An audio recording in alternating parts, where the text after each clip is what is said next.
இன்னைக்கு காயல் சமையல் பகுதியில் நம்ம பார்க்க போகிறது ஹோட்டல் ஸ்டைலில் பரோட்டாவுக்கு ஏற்ற மாதிரியான ஒரு சிக்கன் சால்னா எப்படி செய்யலாம் அப்படின்றத பார்க்க போகிறோம். பரோட்டா, கோதுமை பரோட்டா நேற்று எப்படி பண்ணுறதுன்றதை பார்த்தோம். அதுக்கான சைட் டிஷ் இன்னைக்கு சிக்கன் சால்னா எப்படி பண்ண போகிறோம் அப்படின்றதான் பார்க்க போகிறோம். சிக்கனுக்கு நல்ல இதுக்கு அதிகமாக போன் உள்ளது, அப்புறம் கழுத்து எலும்பு, அப்புறம் ரெக்கை, அந்த மாதிரி உள்ள பார்ட்ஸ் எல்லாம் எடுத்து நம்ம யூஸ் பண்ணிக்கலாம். இதுக்கு நல்லாயிருக்கும்.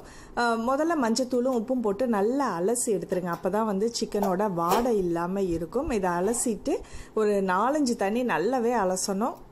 அது சிக்கனில் உள்ள பலால் வாடை இல்லாமல் இருக்கும். அதுக்கப்புறம் அதை ஸ்டெயின் பண்ணிவிடுங்க. ஸ்டெயின் பண்ணிவிட்டு அதுக்கப்புறம் நம்ம யூஸ் பண்ணலாம். இப்போது நம்ம வறுத்து அரைக்கக்கூடிய பொருட்கள் அப்படின்னு பார்த்தீங்கன்னா கிராம்பு, பட்டை, ஏலக்காய், சோம்பு, மல்லி, சீரகம் வெறும் சட்டியில் வதக்கணும். அதுமாரி தேங்காய் துருவுனது அல்லது கீத்து போட்ட தேங்காய் சேர்த்துக்கிட்டு அதோட 1/4 டீஸ்பூன் அளவுக்கு கசகசா சேர்க்குறேன். சில ஊரில் கசகசா அலோடு இல்லைன்றதுனால அதை வேண்டான்னா விட்டுடுங்க.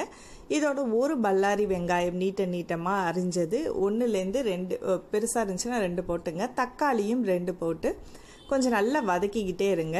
இது கூட கார தேவைக்கு தனி மிளகாத்தூள், மற்ற எல்லா மசாலாவும் நம்ம அரைக்கிறதுனால வேறு எதுவும் சேர்க்க வேண்டாம். இதோட மஞ்சத்தூள், கொஞ்சம் உப்பு. நம்ம தக்காளி சேர்க்கறதுனால தண்ணி விடும், அதனால் தேவையில்லை. இப்போ கொஞ்சம் அடுப்பை சிம்மில் வச்சுட்டு மூடி போட்டுட்டு குக் பண்ணிட்டுருங்க. அப்பப்போ இடையில கிண்டி விட்டிங்கன்னா தக்காளி நல்லா மசியணும். வெங்காயம் எல்லாமே கனிஞ்சி ஒரு இந்த மாதிரியான பதத்துக்கு வந்த உடனே அடுப்பை ஆஃப் பண்ணிவிடுங்க.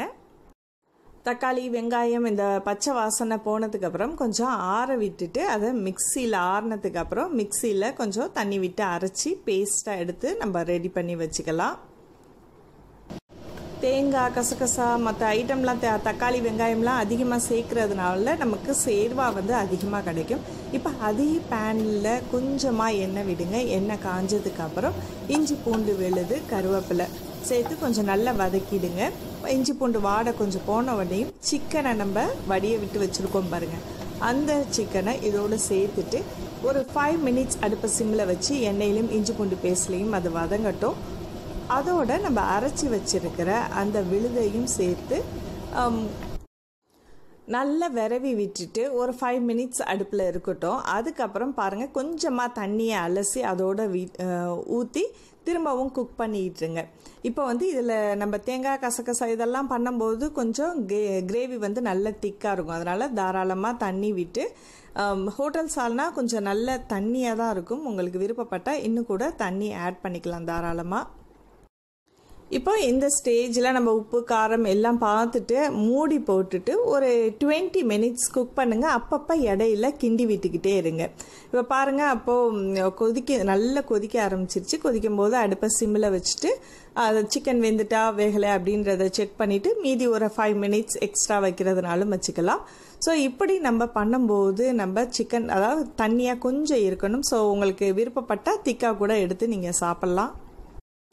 சில பேர் கசகசா சேர்க்க மாட்டாங்க. அவங்க என்ன பண்ணுங்கன்னா முந்திரி பருப்பு அதுக்கு பதிலாக ஆட் பண்ணிக்கலாம். இப்போ தேங்காவும் முந்திரி பருப்பு இதெல்லாம் கசகசா இது மாதிரிலாம் ஆட் பண்ணும்போது ரொம்ப அதிகமாக ஆட் பண்ணிட்டீங்கன்னா அதோட சுவை மாறிடும். குழம்போட சுவை எப்படி இருக்கும்னா கொஞ்சம் இனிக்கிற மாதிரி இருக்கும். அதனால் நல்லா இருக்காது. ஸோ அதெல்லாமே அளவாக சேர்த்துக்கணும்.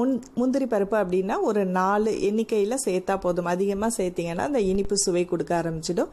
நல்லா கொதிச்சிட்டு இருக்கும்போது கடைசியாக கொத்தமல்லி தூவி இறக்கிட்டிங்கன்னா சுவையான பரோட்டா சால்னா ரெடி ஆகிடுச்சு. இந்த பரோட்டா சால்னா இன்னும் கொஞ்சம் இப்போ திக்கான மாதிரி இருக்குது பாருங்கள். உங்களுக்கு இன்னும் கொஞ்சம் தண்ணி வேணும் அப்படின்னா கொஞ்சம் வெந்நியை கொதிக்க வச்சு இதோட ஊற்றி நல்லா மிக்ஸ் பண்ணிட்டீங்கன்னா சால்னா அதே மாதிரி ஸ்டேஜுக்கு வந்துடும். இது தோசையோட, சப்பாத்தியோட ப்ளஸ் இட்லி, இடியாப்பம் இதோட சாப்பிட்றதுக்கும் ரொம்ப ருசியாக இருக்கும். ஸோ இந்த வீடியோ பற்றின கருத்துக்கள் பகுதியில் சொல்லுங்கள். இந்த வீடியோ பிடிச்சிருந்துச்சுன்னா உங்கள் நண்பர்களுக்கும் ஷேர் பண்ணுங்கள். அடுத்த ஒரு இன்ட்ரெஸ்டிங்கான வீடியோவில் சந்திப்போம். நன்றி.